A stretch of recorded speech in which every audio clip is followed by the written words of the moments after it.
We got to come to a place where politics isn't so bitter. It is. It's a knife fight, man. Yeah, this lady is literally CIA, by the way. Politics is a knife fight. And for the average person, they experience the impact of said knife fight. There is no like true center that we need to arrive at here, okay? It's so stupid. I guess I'm actually a little curious, and forgive me if this is impolite. Like, I'm curious why you wanted to talk to us. What do you mean?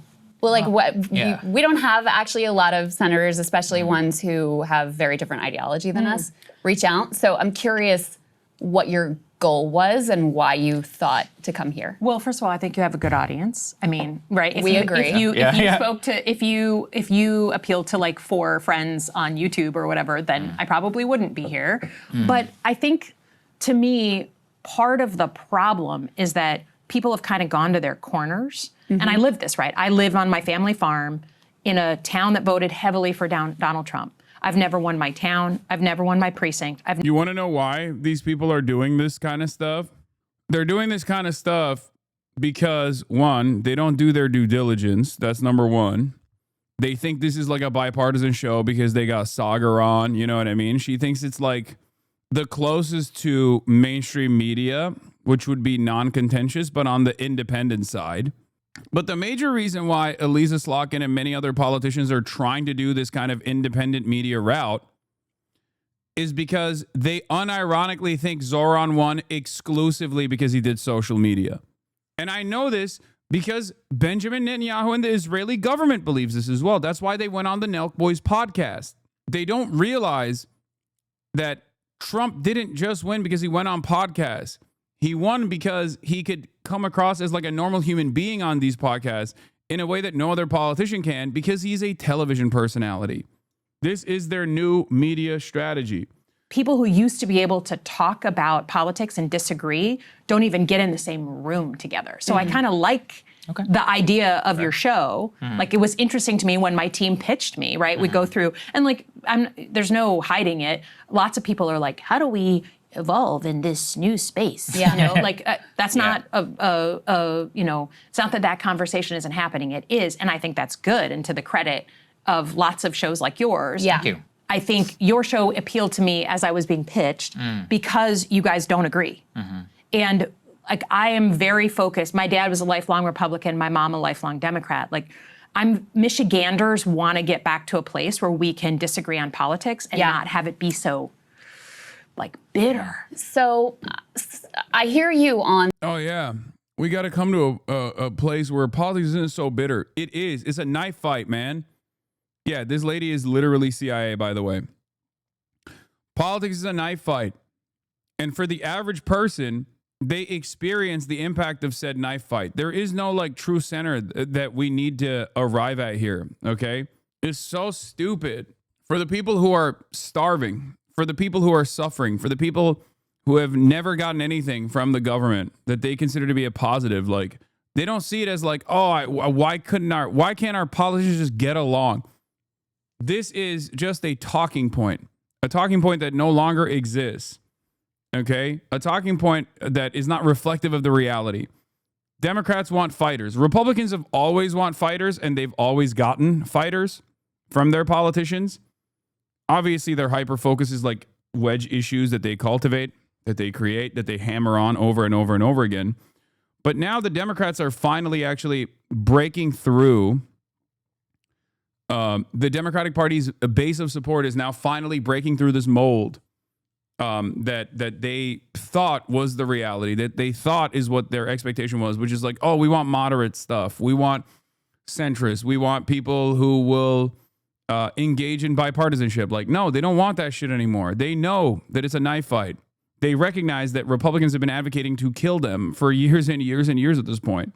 So when Elisa Slotkin comes out and goes, no, you don't understand. We need we need to end this we need to end this weird partisanship or whatever. This ridiculous back and forth. It's like, you're wrong. No, they want a fighter. People want someone to represent them. Democrats want someone to represent them. the idea of like you want to talk about the economics and the unifying and cost of living. And I think that ignores a big elephant in the room, especially when you're talking about even Zoran Mamdani. The reason Hakeem Jeffries and Chuck Schumer don't want to endorse him is because of his position on Israel. The single most viral clip that he had in that election actually wasn't about cost of living, even though that's what he wanted to make his campaign about. His opponents, Andrew Cuomo in particular, wanted to make it all about accusing him of anti-Semitism and attacking him for his views on Israel and Palestine. So the most viral moment from that entire campaign, I believe, was this moment on the debate stage. Guys, this is E1. Let me go ahead and play this for you, and then I want to get your reaction. Mr. Mamdani. I would stay in New York City. My plans are to address New Yorkers across the 5 boroughs and focus on that. Mr. Mamdani, can I just jump in? Would you visit Israel as mayor? I will be doing, as the mayor, I'll be standing up for Jewish New Yorkers, and I'll be meeting them wherever they are across the 5 boroughs, whether that's in their synagogues and temples or at their homes or at the subway platform, because ultimately we need to focus on delivering on their concerns. And just yes or no, do you believe in a Jewish state of Israel? I believe Israel has the right to exist. Not as a Jewish state? As a state with equal rights. Now, this was considered very controversial when he said it, and I think the results are in at this point that he didn't win in spite of his position there. He won in part because of it, including if you listen to Andrew Cuomo's numbers, he won a majority of Jewish voters inside of New York City. And so what I'm curious for your view on is while, you know, I would love to debate you on your healthcare policy, I think we need Medicare for all, you think public option, your housing policy, et cetera. I'm just being really real with you. I don't really hear what you say if you are still supporting a genocide in Gaza. And that's for me, you know, I'm speaking for myself, but I know there are millions of other people who feel the same, that you have to at least cross this sort of moral threshold. And Yep. Great take from Krystal. Oh my God. what it indicates to people, and I think part of why, you know, Zoran won so many people in New York City, young people in particular, but Jewish New Yorkers. Remember, Ta-Nehisi Coates said, how can you expect the Democrats to care about democracy if they don't care about genocide? A party that does not care about genocide certainly does not care about your democracy as well and defending democracy as well. And it's that simple. And I think more and more people are coming to that conclusion as well. Wait, are you saying Krystal is CIA? Wait, what? No, Elisa is. Elisa Slotkin is because it was a sign of, number one, okay, you're focused on New York City first and foremost. Sure. Number two, you're willing to take the heat on an issue that is really difficult for you, where you're being overtly smeared as an anti-Semite. And number three, there's no, you know, entrenched interest that's going to control. You have a spine, you have principles, you're willing to stand up for something. And so, you know, I'm curious for your reflections on that, because of your voting record and where you've stood on this conflict. Yeah, well, I mean, one of the proudest moments that I had in my last election, where I just won on the same ballot as Donald Trump, was that I won a majority of Jewish voters in Michigan. We have a large Jewish population. And I won Dearborn, Dearborn Heights, and Hamtramck, the 3 Muslim-dominated cities. Trump won 2 out of the 3. So I think the thing that I would push back on is the voters vote with their feet, right? We have a moment in an election where they get to decide. And there was no issue that was more difficult for me in this last, I would say 6 years, but certainly in this last election, other than this issue, because it's personal. I'm a Middle East analyst by training. And so what I tried to do and why I think I managed to win both those communities is call balls and strikes, literally up to this week, on what's going on. So let's talk a little bit more about that. But I think it's important, right? If you're going to push on me, then I think like there's one of us that's had an election and had to appeal to my voters and win. And so it doesn't surprise me at all that Mr. Mamdani won. Or actually, I didn't know his name. I didn't know much about him until he won. But because I think this issue is motivating people in a very visceral and personal way. Yeah. But it's not the only issue that my voters in Michigan care about. Of course. And the online world is extremely, extremely focused on this, but that doesn't always represent the majority. And I think if I can push back, like if we're out on the road every day in Michigan when I'm there. In some communities, that issue is the number one issue, 100%. And like, I mean, up till this morning, right? Like people texting my phone and talking about a plan, some of the things we're working on. But I go outside the Detroit area, it's not in the top 40. But Senator, it's not just a political issue, it's also a moral issue is what I'm trying to get to. So let's talk about those, calling of balls and strikes, if you will. So first of all, she's either sus or just chronically offline and just doesn't get it. No, she's sus. She's CIA, bro. She is trying to manage the fucking back and forth here by saying, I won in spite of my wishy-washy position on Israel. That's literally her point. Her point is, I won. I know more than you because I won my election. And I won regardless of my wishy-washy position on Israel. Do you accept that Israel has a policy of enforced famine and starvation? And then she's also saying that the Gaza stuff is not that significant. Like, it's not that big of a deal. Like, outside of Dearborn, it's just a Muslim issue. It's just an Arab issue. It's not. It's fucking bullshit. This argument was never correct. And they're still doing it. How many fucking polls do you have to see? If you're not going to get punished by anyone significant for taking a stance on this issue, and instead you're actually going to win favors from significant constituencies, you take that. I literally put my name on a letter yesterday or last night that says like a policy of starvation, people are starting to starve. And in general, I mean, I served in places like Ramadi and Fallujah. I watched in 2004 and 2005, Al-Qaeda terrorists drag American citizens behind a vehicle until they died, right? Like horrible, and then string them up like a lynching. Okay. We still had a responsibility to get aid into Fallujah, despite the fact that we were fighting Al-Qaeda cells in Fallujah, and I have been clear about that. So this is a crime against humanity. Forced starvation is a crime against humanity. The occupying power has a responsibility to get aid into the war zone, period. So by the law of war. So in addition, do you accept that the Israeli plan, as reported by Haaretz, as discussed openly by ministers like Ben-Gvir and Smotrich, as backed by the President of the United States, is forced ethnic cleansing? I think we have, as recently as yesterday, the Prime Minister of Israel talking about forced migration into certain areas and then potentially out of the country. That is not legal. That is not on any international standard since World War II. And I've been clear about that. So I would ask for a little bit of an open mind. Well, what I would ask is, listen, I'm a YouTuber.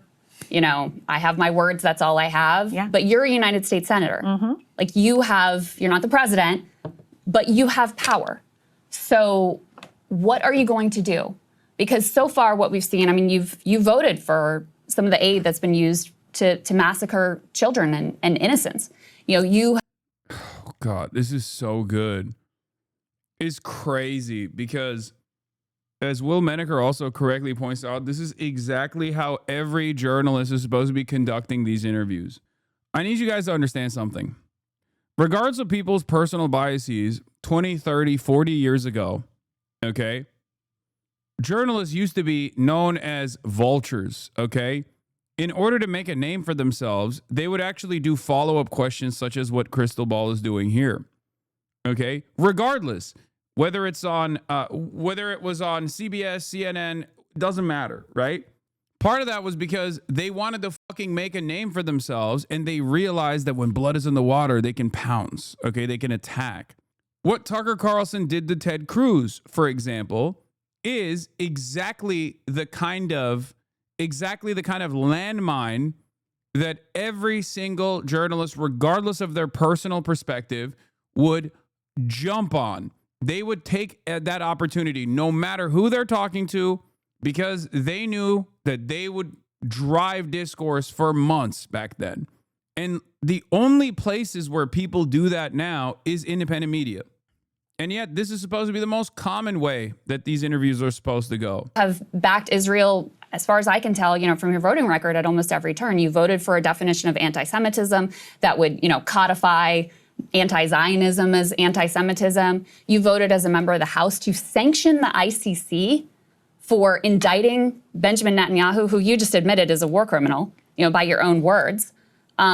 So are you going to join Senator Angus King, Senator Bernie Sanders in saying no more aid to this country that is committing war crimes against innocent civilians? I think the first thing, if you're asking about what to do with power, and I would offer that Right now, Democrats own nothing in Washington. So Okay, so what? That should give you even more opportunity. Okay, here another thing I will mention here is that this is when Democrats are supposed to advocate for Medicare for all, knowing full well that it'll never pass, and that Trump will never vote it vote it as the law of the land regardless. So why are you not taking a stronger stance against Israel here? Why are you still conceding on this side when you have no power? Don't play powerless with me. No, with me. I'm You're a not United gonna- States Senator. I There are understand, things you but can do. In terms of who runs our foreign policy, I just think it's interesting, right, that there was a ton of protests when Democrats were in charge. There was a protest in Manhattan yesterday. Okay. I think Oh, she tried to do the why aren't people protesting Trump? Turns out they are actually. You just are not paying attention. Boom. Roasted. Move on. Next question. Oh my God, Krystal is cooking. it's fair to say, just to be honest, that back and forth, like the number of protests that go on now versus before. Well, is they were very part of different. your political coalition. Well, not to right? mention, I mean, part- Senator fair. Slotkin, That's fair. But obviously, I'm here. Yeah. I was very upset over the Biden administration policy. And as you can tell, I'm very upset over the Trump administration policy. Yeah. So let's deal not in strawman, but me Okay, and but here in and now. terms of the tools that I have, the tools that we have in general, to me, the most important thing is a pressurized campaign to get aid into people who are starving. That to me is the number one, because that's the one is urgent and today. And that But will you cut off aid to Israel so long as they're committing crimes against humanity? there is a difference between a weapon to protect Boo. Bullshit. Also, this is why it was so ridiculous for AOC to say this exact same thing that CIA's very own Elisa Slotkin is saying. There's a difference between defensive weapons and offensive. No, shut up. No, there isn't. The idea that there is a difference between Israel's like Tamir interceptors and its defensive weapons and offensive weapons that it uses is nothing. It's negligible. It's stupid. They're the one and the same. Israel can behave only as belligerent as it wants to because it knows that America is always going to foot the bill. America is always going to defend Israel no matter what.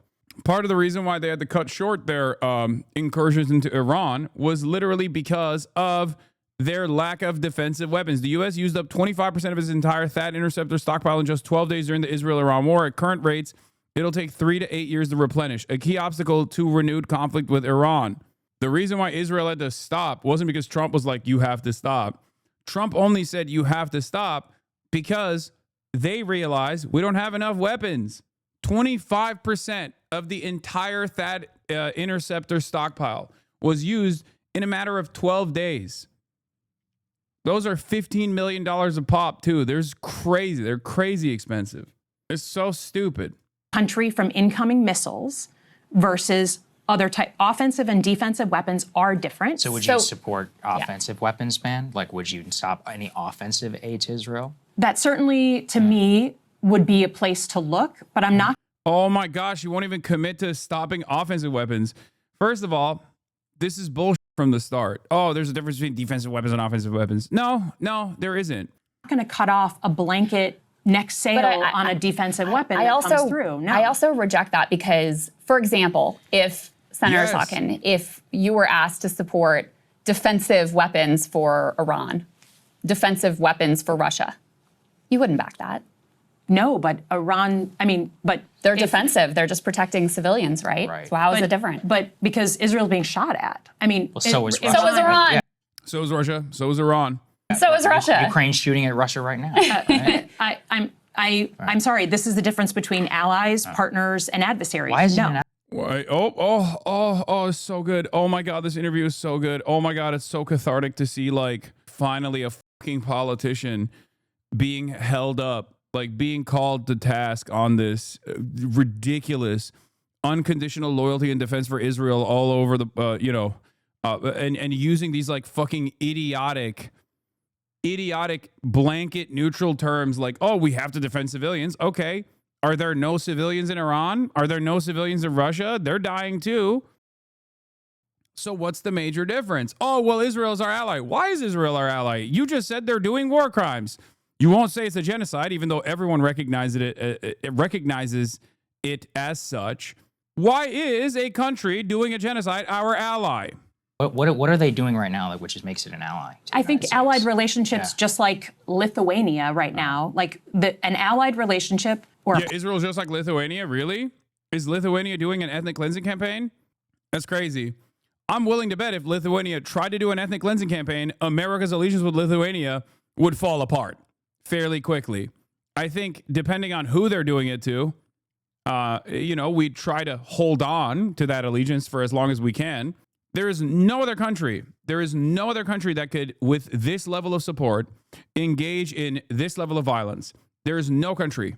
Dude, Saudi Arabia was doing an ethnic cleansing campaign in Yemen, okay?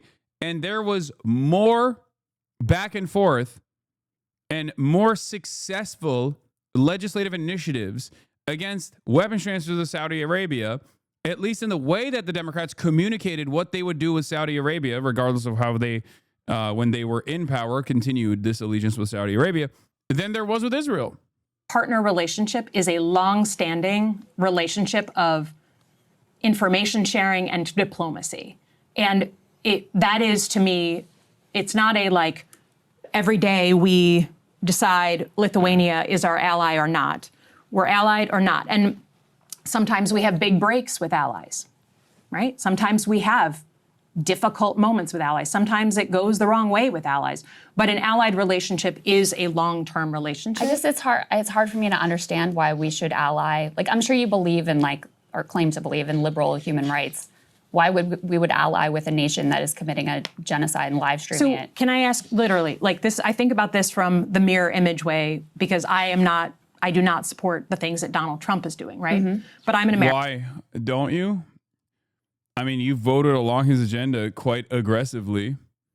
You support him on Israel. You won't even take a partisan stance against Israel. Your voting record shows a different reality. So do I want other countries to look at America and be like, we can't stand Donald Trump, so we're going to end any longstanding relationship we have with the American people. We're going to cut off any support we give them on information sharing or intelligence sharing. Like, we are not just our elected leaders. And I think that's the thing that's been lost in the conversation. So B'Tselem and another Israeli human rights organization joined the global consensus, Amnesty International, some 800 scholars. There was a piece from an Israeli scholar in the New York Times in saying this is a genocide. Do you accept, even Marjorie Taylor Greene yesterday came out and said it's a genocide. Do you accept that? And if you do, I mean, what responsibility does a United States senator have for, this is a nation that, we send every year billions of dollars to aid that you have, voted for and supported. Like, what responsibility does a United States senator have to prevent genocide and to stop genocide that we see ongoing? We have a responsibility up till today to ensure that food is getting in. Is it so a that genocide? People don't starve. I don't know that I'd use that term, Why? but it is using. Whoa, why not? For Democrats who are still refusing to say this, they are the Japanese imperial military soldier 39 years after the war ended, okay?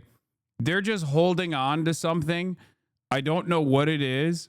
They are the Fedayeen for Israel, I guess, at this point, where they're just like, we are so loyal. Sorry. Okay. It is violating the law of war. Why don't you use the term, though? Because I think, it's, to me, do I think it's ethnic cleansing, which is what I think of in genocide?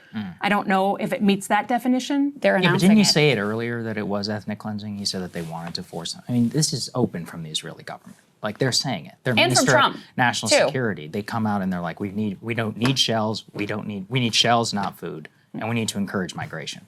They're saying you're not going to get me to support what the Israeli government is saying right now. Right. I think the point I was trying to make is it's not just about, like, we have relationships with nations over time, regardless of who their leaders are. We have really tough moments. We have easier moments.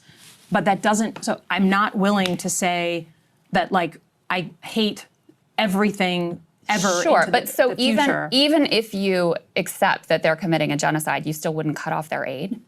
I think that defensive aid and offensive aid are different things. And I think at this point... That's crazy. Nazi Germany, we have to keep giving them anti-aircraft weapons. There's obviously Germans in Nazi Germany that are civilians.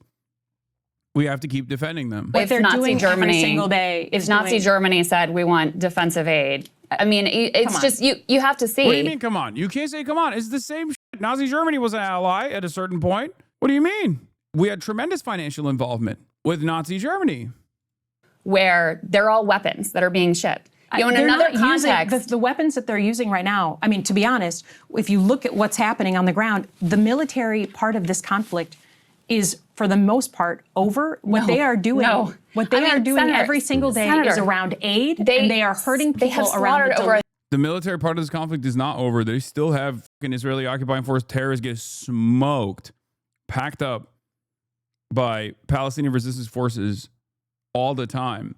The military part of this conflict is not over. And the only reason why you could even say that, if what you were saying was true, the only reason why you would say that is because you're like, oh no, they finished the genocide. Like they finished the ethnic cleansing part of this.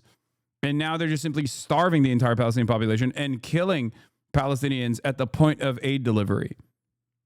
That's ridiculous.